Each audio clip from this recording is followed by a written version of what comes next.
Hello, everyone, and welcome to the 2022 Philanthropy and Social Justice Conversation Series. This series will feature conversations with thought leaders and action leaders on the need to reshape the role and tap the potential of philanthropy for social justice in India. I'm Urvi Shriram, and I lead the Centre of Philanthropy for Social Justice at the Indian School of Development Management.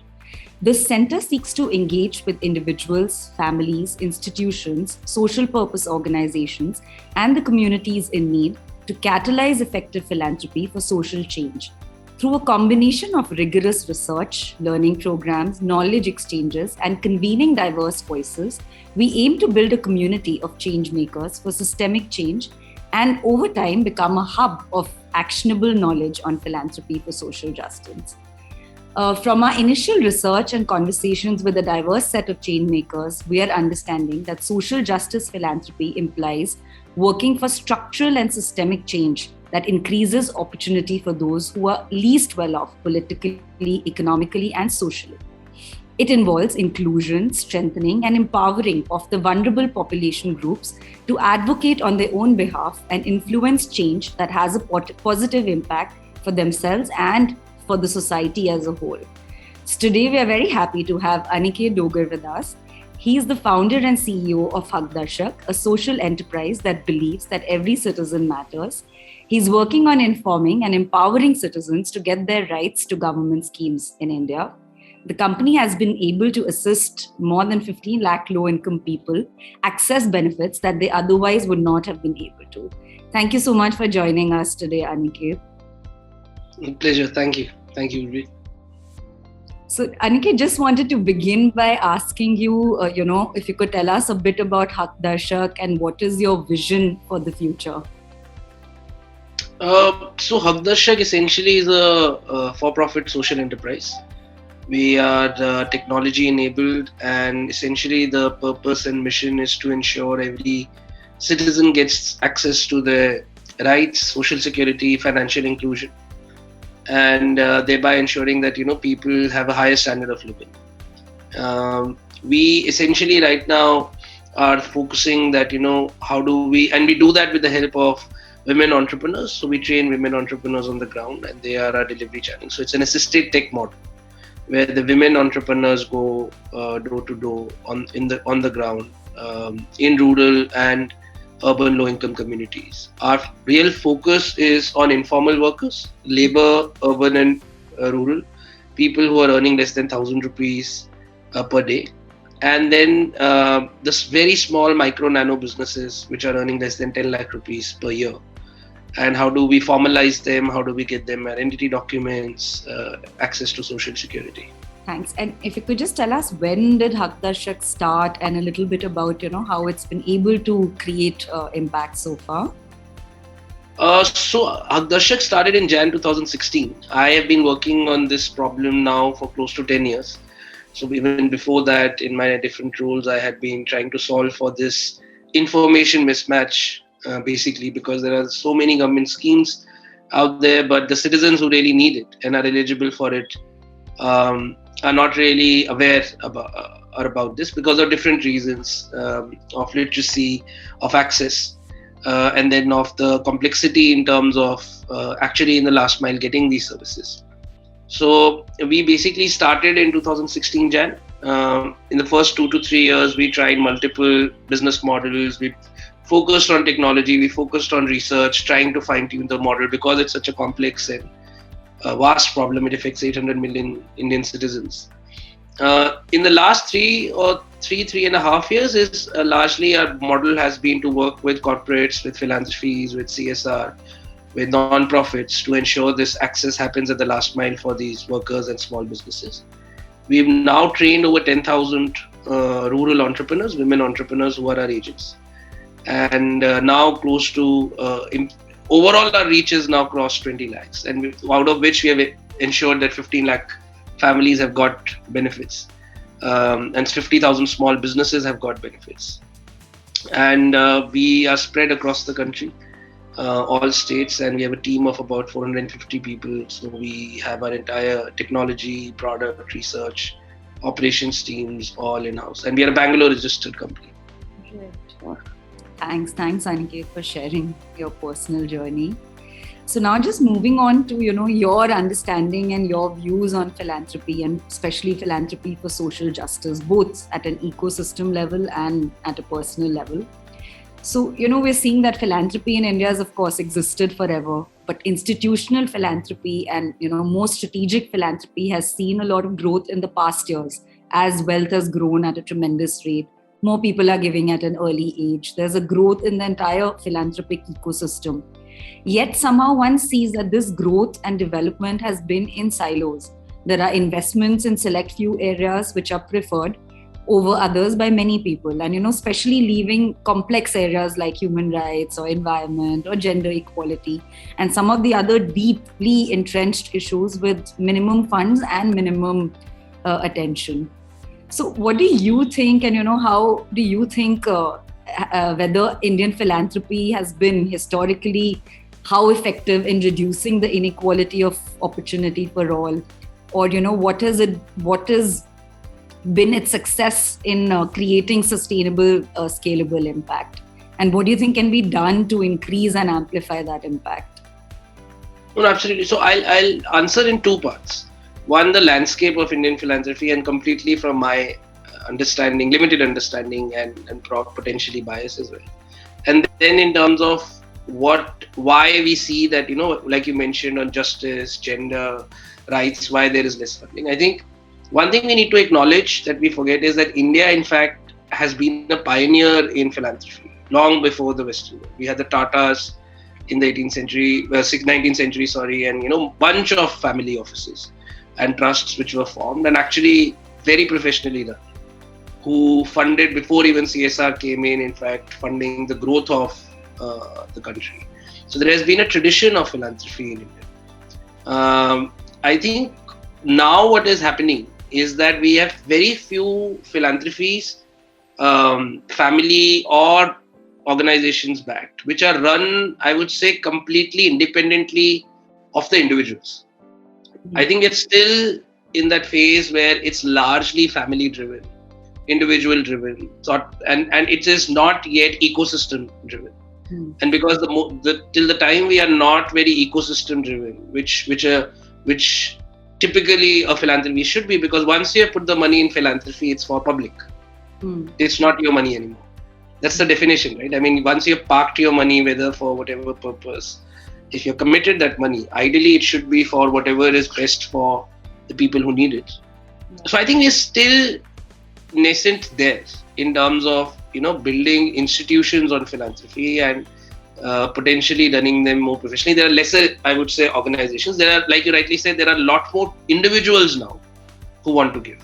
That's a fact, and I think that's a very encouraging aspect. In fact, we are seeing with the economic growth of the country, a lot more people becoming millionaires, billionaires, a lot more organizations becoming unicorns, and that will, in this decade, translate into a lot more giving and philanthropy, hopefully. But I think where we need to work towards is like institutionalizing a lot of this, because then I think we'll be able to make a collective impact, build institutions.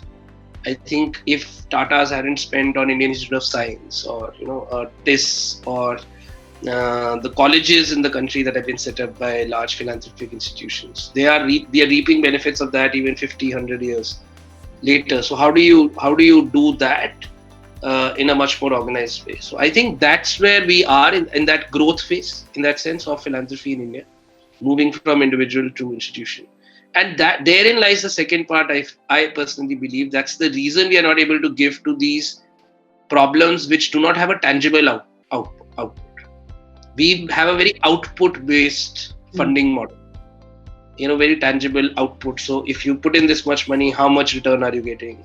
What is measurable? Whereas what you talked about, the three aspects, gender, justice, rights, are not output-driven. They're very outcome-driven. An outcome has no timeline. It can take sometimes a year, 2 years, 3 years. Of course, we need to push for efficiency. We need to push for technology. We need to push for scale. But and that's where I think the understanding at an ecosystem level needs to come. And that's why, while we have a surge in people who are giving, we necessarily are not getting funded for these kind of very tricky, complex gray areas in certain ways of funding, where it's mid to long term outcome driven. Yeah, absolutely. I think the more we are, getting into this whole research on social justice philanthropy, we're really realizing that it's not just about where the funds are going, but it's also about how it's kind of done. And, you have to put the people who are at the, center of these injustices. You have to put them in the decision-making seat. You have to kind of empower them as well. So if I may ask, what are some of the main causes of the, issues that you personally care about or Hakqdarshak cares about, and how does your work address those root causes, and how does it lead to long-term systemic impact in the communities that you support? So I think at the broader level, what Hakqdarshak really stands for is inclusion, financial, social, gender. And those are the three main buckets that we really focus on with our partners. Through our platform, we are bridging the information gap, and we feel inclusion, the way to do it, like you mentioned, how is information dissemination, right? How do you bridge the information gap? How do you make people more aware of government schemes of financial inclusion? Even in terms of gender, how do you inform them about more opportunities?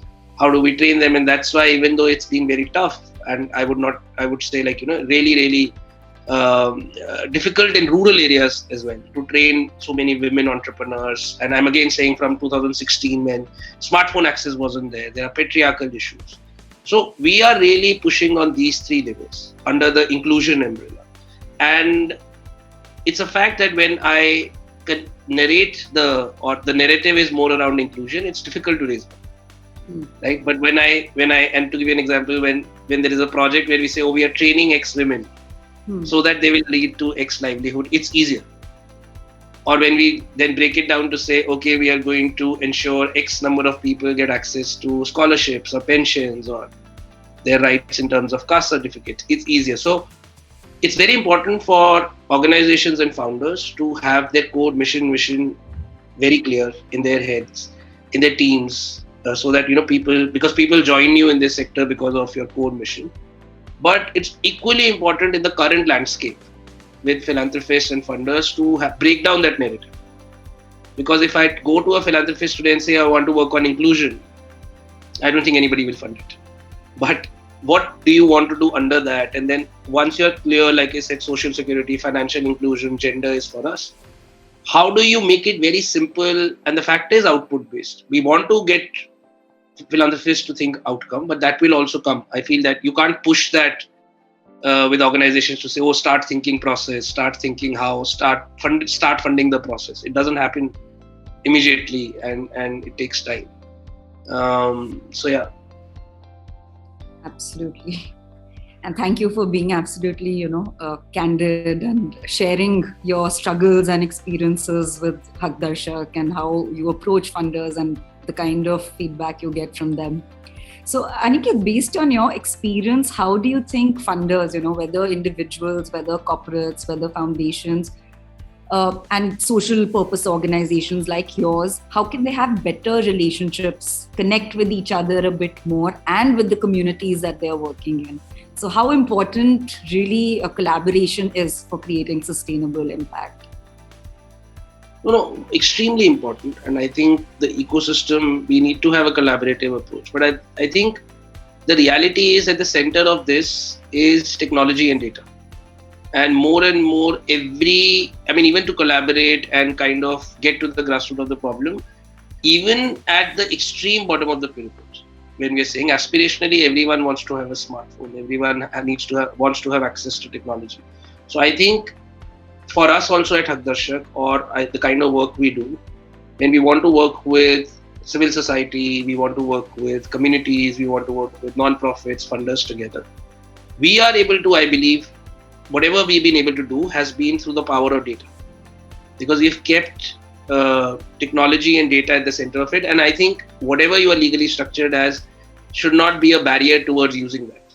Now technology and data has been democratized to a level at the organization level, at least, that if we make that effort, we can do that. Because unless you have that kind of grip on what you're working with, which are the levers you want to pull. So if, for example, if you're working in a gram panchayat in a block, in a rural area, and you want to ensure that X number of women can get trained so that people can get access to schemes, you need to have a very, very clear landscape idea of, how can the technology be used, how can data be used there. So I think while it has to be a collaborative approach and it has to be pushed to get the benefits, I truly believe that data and technology needs to be adopted widely. And when I say technology, not as an end, but as a means to an end, right? And it's largely in India, I would say, in the coming decades also, it will be assistive tech, not just because of literacy, but also because of convenience. So when I say technology, data, I don't mean that that's the end. We get it, we're done. It's just that if we can design a lot of our interventions around it, with assisted tech interventions, with that human intervention, I think we will get to our collective goals faster. Right. And you already touched upon some of this, but could you tell us about, 2 or 3 main challenges that you have faced while raising funds or support for Hakqdarshak's work, especially when it comes to getting access to CSR funds or just other funders or investors? And how have you managed to make Hakqdarshak very sustainable by ensuring efficiency and profitability along with, purpose? So the first part, that challenge is a continuous one. I think, again, I would say 3-4 things. One, and I mentioned a lot of this, I think breaking down your narrative, because you might be really passionate about a problem. The funder might like to solve the problem, but that may not be their passion.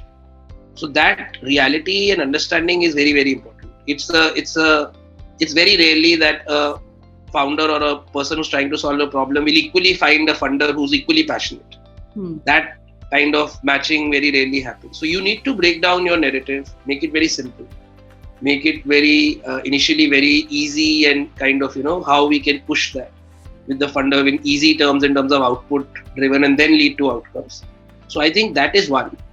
Secondly, I think for us, what has really made us kind of be sustainable and scalable is that at Hakqdarshak, we've really adopted a person approach. So when we look at funders and philanthropies, we really focus on the individuals. We really try to build relationships. In the team, we have again focused a lot on data, a lot on communications, in sharing the individual stories. You might be doing a project with 1 million families, but that's one number. But unless you bring out that individual story to the funders, to the ecosystem, how it is impacting them, that's really powerful. That is good. And internally, I think as an organization, if I can go there, I think there as well, it is really important from the beginning to delegate and set up those teams. You can't be a superhero who kind of solve everything. If you want to build kind of partnerships, you need to build those teams. You need to build those clear roles within the organization for it to scale and sustain. Because once you get the narrative, once you get the kind of entire pitch right, and you get an execution model right, then it is about how you can put that narrative to your team so that they can take it to more and more partners, right? Because it's very difficult otherwise. That only and that is one thing that I really see, that a lot of even very large organizations have a very founder-centric or driven model, which is a fact. And I think I've worked on both sides to see that it is if the founder is there, then they're able to raise unlimited money. And if that person is missing, then suddenly if the second other people come in the same room, same problem, same deck, you can't raise the money. I think that is not sustainable. Right? So how do you make your vision, problem much more attractive rather than the individual? And that is a problem on the other side. When we're talking about philanthropy, also on the execution side, that it's a very individual driven, centric, still kind of a sector. Yeah, absolutely. And, in our earlier conversation, you had mentioned that Hakqdarshak works with a diverse set of non-profits across the country. Would you be able to share some examples about how these grassroots level organizations are really empowering the communities?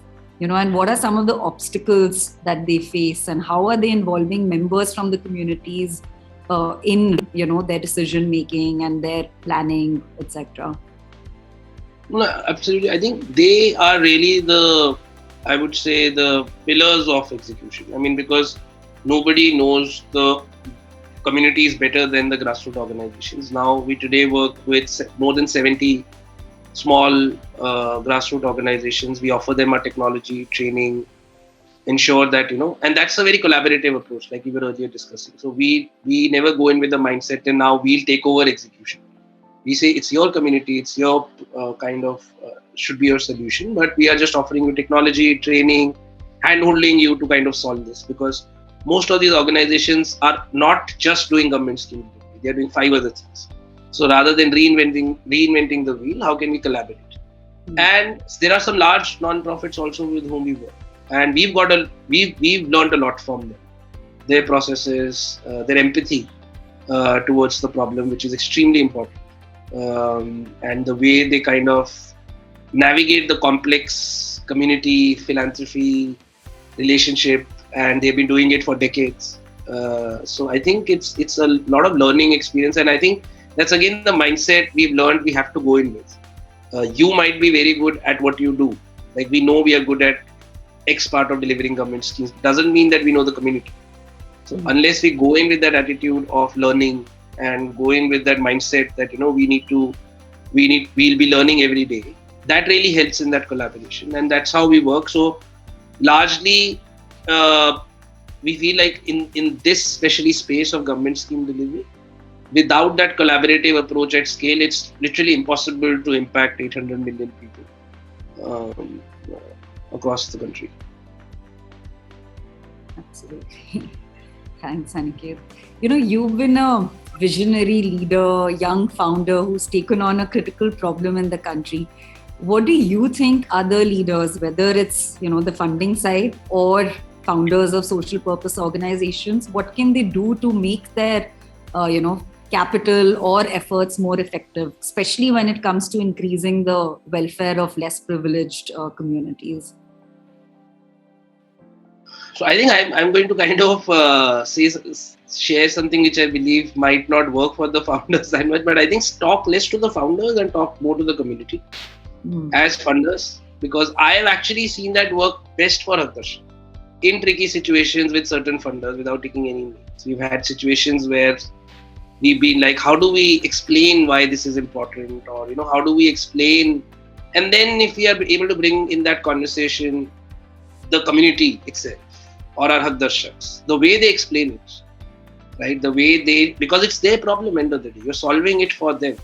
So I think young leaders need to be more transparent, democratic in their own organizations. Like I said, it can't be individual centric, it needs to be more organization centric, and that's the only way you can build an institution, an organization. Otherwise, you might be fantastic, and once you leave for any reason, you will start something else which is fantastic, but that organization may not scale.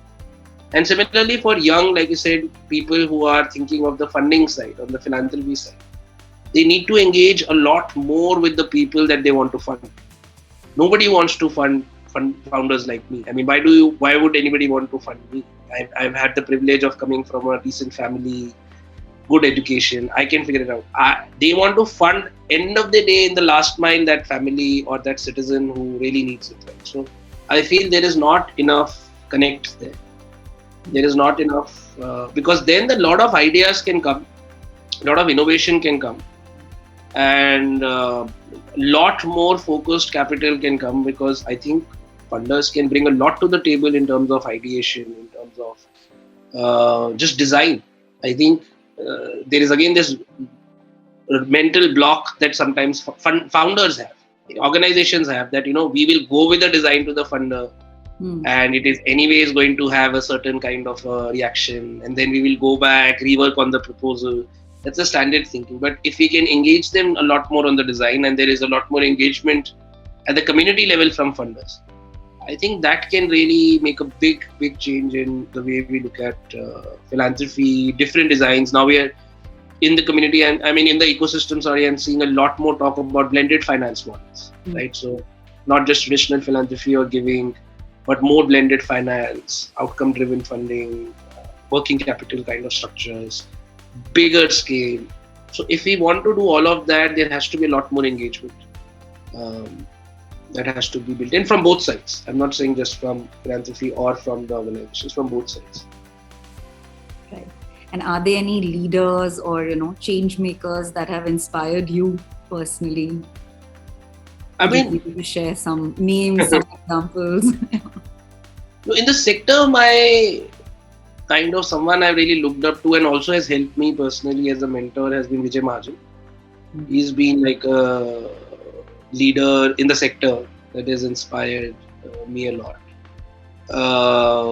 Again, like the complex problems he's solved, and in the 40 years back that he's tried to solve it, it's unimaginable, and kind of the wisdom he has in terms of just things to do and not to do. So in the sector, I would say Vijay Mahajan. And then overall as an organization, I'm a big fan of the Tata Group overall, of the way they do things, the culture. Not any individual per se, but just the culture. Because I have interacted as on both sides. Again, when I was working in non-profits, and then I'm running Hakqdarshak. We have partners who are from Tata companies, and you can talk to anybody in the Tata Group anywhere, and they have the very similar kind of culture. So that is fascinating to me, and very inspiring, and something to kind of envision to build at Hakqdarshak as a culture. So those two overall, I would say, have been inspirations. Great. And just what do you think, we've been talking about it, of course, but if you were to just summarize, what do you think will be the role of Indian philanthropy in supporting social sector organizations, let's say 10, 20 years into the future? And how will it really build a just and equitable India? I think it will play a very, very pivotal role. Because I think all ideas or big changes in our country have been supported by philanthropy. Whether you look at RTI, RT, Right to Food, or you looked at we look at innovative health solutions.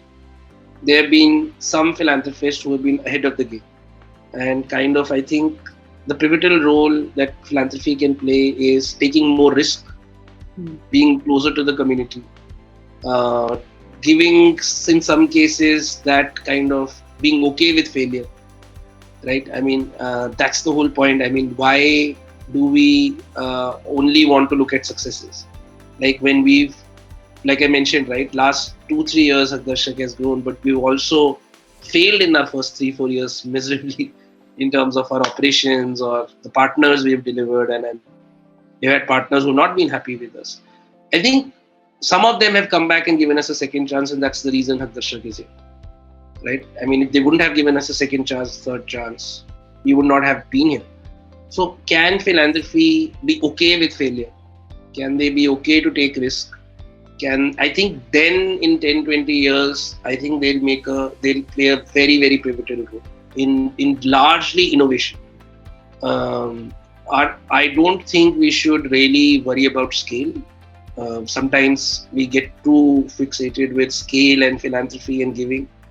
But if we can get into a lot more innovation, risk-taking, then I think it will be tremendous. And I really see that happening. I have a lot of hopes on not only the existing philanthropists, which we call the old school philanthropists, which have been, like I said, giving for the last 100, 150 years, but more so excited about the new age philanthropy that is about to enter, right? Like all the people who will now enter philanthropy probably in this decade, the younger generation, the younger companies.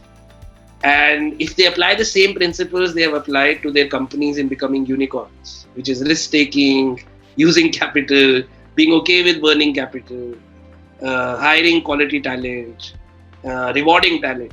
If they follow the same principles in philanthropy, then I think we have a very, very bright kind of prospect to solve some of these problems. Right. And just lastly, Aniket, do you have any, specific learnings that you want to share, or any advice for youngsters who are keen on getting involved in the social development sector, either at the ground level or as social enterprises or as funders? The funders part you've already covered, but any, key pieces of advice that you have? I actually believe it doesn't. It doesn't matter if you which side you are on. If you're working in an organization, like you said, at grassroots or at any level, or you happen to found something, because that just happens usually, or you're on the funding side. What matters is to be able to figure out and stick to a problem that you want to solve. I think one thing that I've seen with a lot of young people getting into the sector is they switch sometimes between problems. It's okay to switch between organizations. It's okay to switch between geographies. It's okay to even switch between the side of funding and execution. Absolutely, that is how diversity will be there. What young people who are coming into the sector really need to think through and take some time. And it's very subjective. Some people find that problem they were really passionate about in a year, 2 years, 5 years, some take a decade. That's fine. But sticking to a problem that you want to solve and really passionate about is really, I feel, crucial in the sector, and that's the only advice I will give. It doesn't, then like I said, you might be in the academia or funding or research or execution, starting something. That is secondary. Great. Thank you so much, Aniket, for sharing your perspectives on social change and how you're working at the front line on creating livelihoods, whether for women or for other communities, and on ensuring how the excluded get access to basic social security benefits. Thank you for being so upfront and so honest with us. Thank you again for joining us. We hope to have many such interesting conversations on topics related to creating an effective social sector with a shared vision of a just, equitable and sustainable society in future. And we will be seeking interesting ways to ask and answer questions that are at the cusp of philanthropy, social justice and social sector management. Thank you once again for joining us.